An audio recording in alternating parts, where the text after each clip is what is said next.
you go. Number one, when a husband dates his wife, number one, you are misery-proofing your wife. You're misery-proofing your wife, okay? Which is kind of a big deal, Now, here's what I mean. The Bible says that a godly wife, a good wife, is like a well-watered garden. Husbands, if I look at a woman, ultimately over time, your wife is your resume. Ultimately over time, your wife is your resume.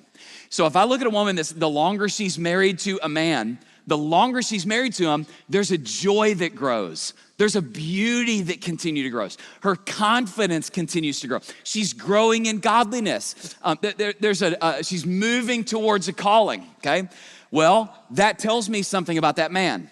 Now, conversely, when you see a woman who the longer she's married to a man, it's like the more beaten down she is, the more tired, the less joy she has, as her confidence is eroded, that tells me something not just about her, it tells me something about that man. Why?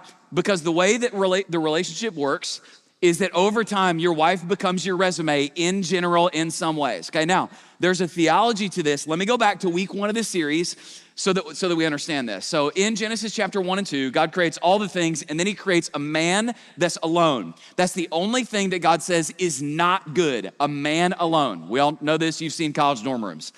So then what God does is he creates, watch this, a helper that will be suitable for him. That's the Bible language.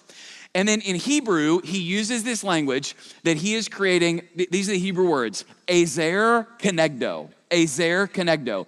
Ezer means helper, and then kenegdo is a weird word that's hard to translate. If you go back to your King James Version Bible, what you're gonna notice is it just smashes these two words together, and it gives the translation help meet. Bad translation, nobody knows what the heck that means.